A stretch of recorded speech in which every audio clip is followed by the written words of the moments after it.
La carrera por la presidencia de Senado y Cámara de Representantes se convirtió anoche, terminó tarde, casi a las 10 de la noche, en un gran pulso político entre la oposición y las fuerzas cercanas al gobierno del presidente Petro. Al final, el balance es agridulce. En el Senado de Colombia, la presidencia del Congreso la ganó Iván Name. Es barranquillero, tiene 56 años, elegido con votos fundamentalmente, Ricardo, de la oposición. Aquí votos de los conservadores, del Centro Democrático, de Cambio Radical, votos de todos los partidos que no están en el petrismo.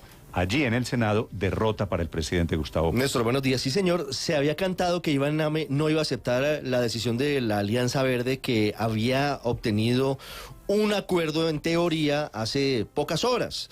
Las directivas de la Alianza Verde habían acordado por 8 votos contra 5 respaldar la candidatura de Angélica Lozano. Iván Name no estuvo de acuerdo con lo que se decidió allí y dijo: yo me reservo el derecho a presentar mi candidatura. Jugó bien sus cartas. Y la presentó anoche Iván Name en un discurso que fue encendido, un discurso un poco largo. No se lo esperaba, no sé si el gobierno estaba preparado para ello, pero Iván Name tenía los votos. Y los votos fueron 54, Néstor, que mayoritariamente son o de partidos opositores o de partidos independientes. Haciendo cuentas, son de la oposición 13 votos del Centro Democrático, sí, son 11 votos de Cambio Radical. 24. Y de los partidos independientes son 14 votos del Partido Conservador, 10 votos del partido de la U. 38, 48. 48, un voto del Partido Verde, pues obviamente Iván Name votó por él. Sí.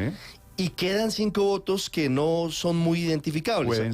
Pueden ser. ¿Los cristianos? Sí, señor, así es. Y ahí estarían los 50. Ahí estarían, los 54 sí, votos. Falta un voto oculto de alguien que se volteó al final. No sabemos quién fue. Pero si usted quiere ver el mapa general, los 54 votos fueron del antipetrismo, los que obtiene Iván Name. Los 50 votos que obtiene Angélica Lozano fueron los votos, para mi sorpresa, todos del petrismo, del pacto histórico, de los partidos alternativos, de los partidos de izquierda. Al final termina el presidente Petro retirándole el apoyo a Inti Asprilla porque se da cuenta de que no tiene la posibilidad de ganar y termina apoyando a última hora a Angélica Lozano. Sí. Eso es lo que me sorprendió, que las fuerzas petristas terminaron apoyando a la esposa de la candidata de la alcaldesa de Bogotá, con quien el presidente en teoría tiene una mala relación en este momento. Señor Héctor.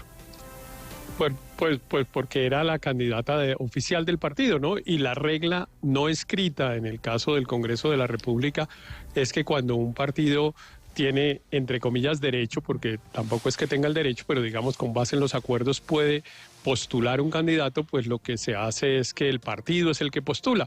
Aquí realmente no sé si inédito, pero por lo menos excepcional, fue que pues el propio presidente del Senado hoy se postuló contra la voluntad de su gobierno, de su propio partido, ¿no? Los partidos estos que votaron por Iván Name están diciendo: nosotros respetamos los acuerdos y votamos por un candidato de los verdes. Claro. Y el nuevo presidente del Congreso es efectivamente de la Alianza Verde. Así que hay muchas lecciones allí. 6 de la mañana, 21 minutos. Andrés Carmona. Néstor, buenos días. Luego de una sesión conjunta del Congreso en la que el presidente Petro se dirigió durante casi 2 horas a los 293 congresistas, los parlamentarios se abocaron bien entrada la noche a elegir a los nuevos presidentes de Senado y Cámara de Representantes. Como muy pocas veces se ha visto en la historia del Congreso, ambas sesiones plenarias comenzaron sin tener claridad de quiénes se sentarían en esa silla. Los acuerdos políticos hechos antes del inicio del cuatrenio entre los diferentes partidos señalaban que el segundo año de la legislatura le correspondía al Partido Verde la presidencia del Senado. Allí habían 3 nombres en disputa: Angélica Lozano, Inti Asprilla e Iván Name. Asprilla era inicialmente la ficha con la que el gobierno buscaba tener garantías para sacar adelante las reformas sociales, pero poco a poco la balanza se fue inclinando hacia la senadora Lozano, quien tuvo la bendición y el impulso tanto de su bancada como de la bancada del Pacto Histórico y del ministro del Interior, Luis Fernando Velasco, dejando a Asprilla derrotado y lanzando una fuerte crítica sobre la lealtad. Compañeras y compañeros, los libero. Dirá la historia, gobierno, señor Velasco, si valió la pena la victoria pasando por los que luchamos, dirá la historia, o si finalmente tendrán también una derrota pasando sobre los que luchamos. Pero el senador Name, un político curtido y de tradición, no se conformó con el favorecimiento del gobierno a Lozano y en un discurso efusivo lanzó su candidatura.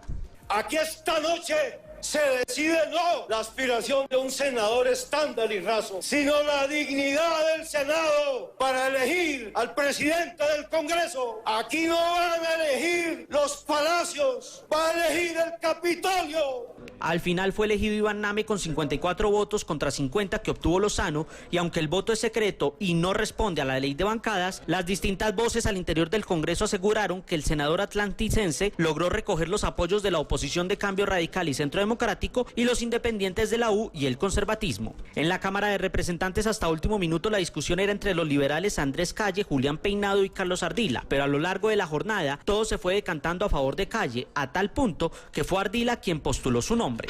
Andrés tiene todas las capacidades en lo académico, Andrés tiene las actitudes en lo político que le van a permitir materializar el gran reto que tiene hoy esta corporación, y el gran reto es, sin lugar a dudas, construir las reformas que Colombia demanda. Peinado no logró recoger en su seno los votos de su bancada ni los de la oposición, a pesar de haber tenido el guiño del expresidente y jefe liberal César Gaviria. Calle se terminó llevando la victoria aplastante con 179 votos, dejando un mensaje incluso al expresidente.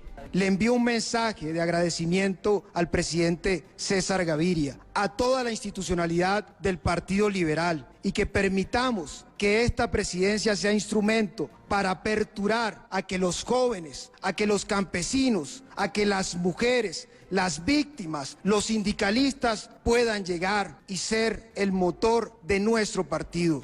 Este 20 de julio terminó siendo agridulce para el gobierno. Mientras que en la Cámara aseguraron una ficha que les permita avanzar en la reforma a la salud y en la reforma laboral, en el Senado los sectores independientes y de oposición acertaron una victoria que puede poner en aprietos la discusión de la reforma pensional. Quedará a ver cómo sigue el pulso en las comisiones constitucionales. Andrés Carmona, Blue Radio. Andrés, 6 de la mañana, 24 minutos. Entonces, así como fue derrota para el gobierno en la presidencia del Senado, es triunfo del petrismo del gobierno en la presidencia de la Cámara.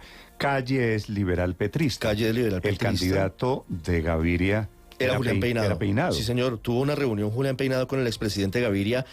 El miércoles en la noche emitieron una foto para mostrar ese respaldo y finalmente termina derrotado, termina declinando al final Julián Peinado porque era abrumadora la mayoría que tenía. Cambio Radical al final termina votando con Andrés Calle, que indudablemente será una persona que favorezca el trámite de los proyectos para el gobierno. Anoche, el saliente jefe de la Cámara, David Racero, cuando abraza y posesiona a Andrés Calle, le dice: siempre queda un micrófono abierto, Néstor.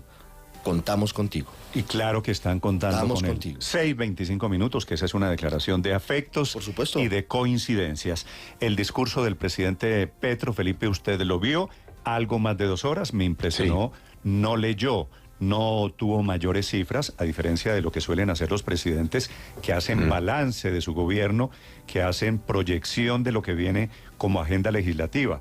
El presidente, la verdad, dedicó buena parte a temas de transición energética, cambio climático y orden público, declarando que estábamos cerquita a la paz, aunque la verdad parece desmentirlo la situación de desorden público en el país. La verdad me pareció un discurso, fuera de muy largo, porque fueron 2 horas, yo vi las 2 horas completas, desordenado, desilvanado, tenía algunas cifras, sí, pero no encontraba los papeles, y bueno, como siempre, pues hizo una cantidad de afirmaciones. El presidente Felipe es un gran orador, sin ninguna duda. Sí, pero mentalmente desordenado. El presidente, entonces, sí, pero lo que digo, Felipe, es cuando llegan sin discurso leído, que es lo que suelen hacer los presidentes, obviamente el presidente se arriesga a eso, a las vaguedades. Una vaguedad típica, por ejemplo, vamos a presentar un código minero, una reforma al sector de minería, dice el presidente como gran anuncio, que versará sobre la minería, que eso le da. Pero fíjese que no hizo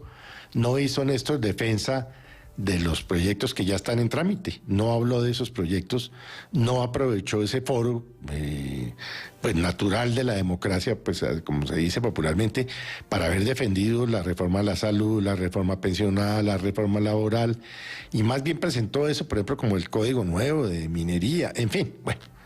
Desordenado.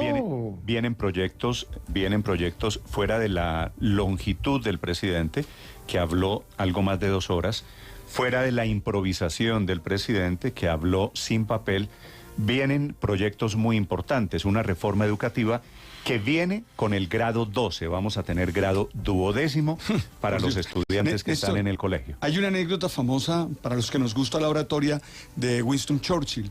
Le preguntan que cuánto tiempo demora él preparando un discurso. Sí. Y dice, mire, si es de 5 minutos, dame un mes.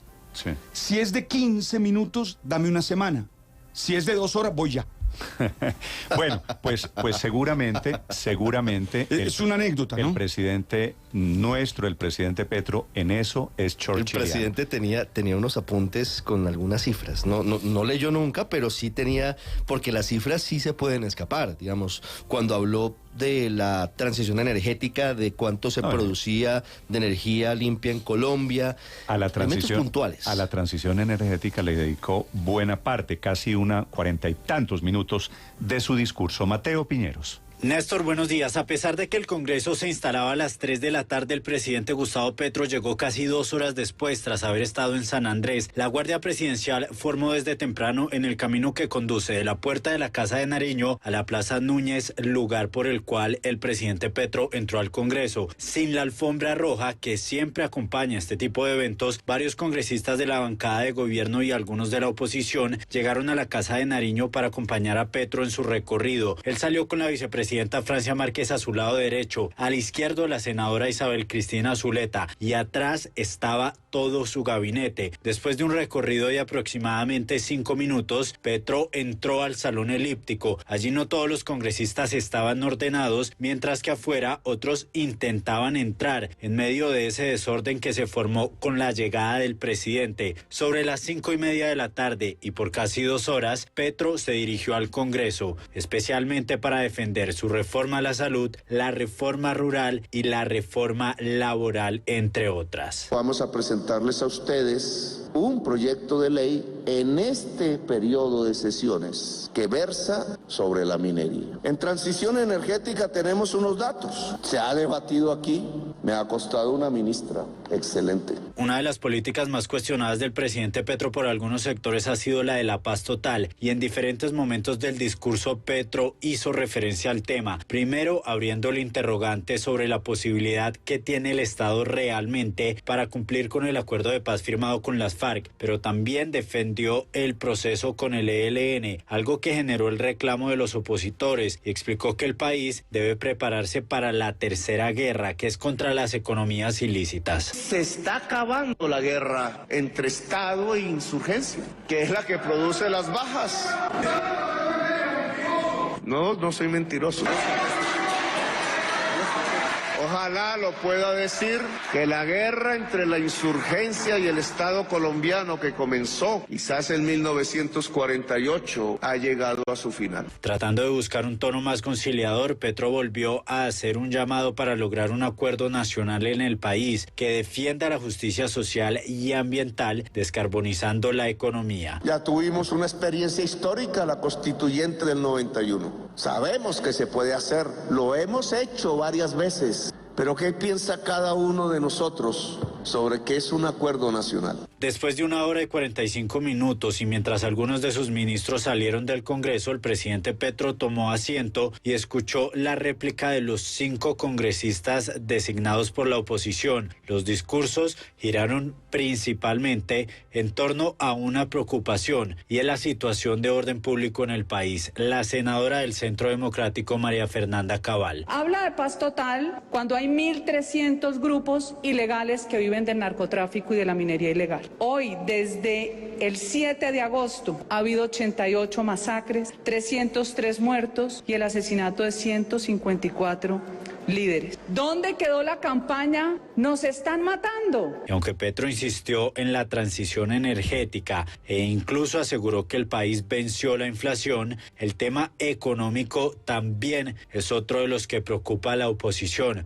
el senador David Luna. En un año casi de gobierno hemos sido testigos de polémicas, de arrogancia, de abusos de poder, pero lo más complicado, se nos ha negado sistemáticamente el derecho que tenemos a adelantar un debate sobre posibles interceptaciones. Sobre las 8 de la noche y tras escuchar todas las intervenciones, el presidente Petro se dirigió a la Plaza de Armas, pero ya solo con su círculo más cercano, y caminando entre la Guardia Presidencial entró nuevamente a la Casa de Nariño, mientras en el Congreso empezaba ese debate para elegir a las mesas directivas. Mateo Piñeros, Blue Radio.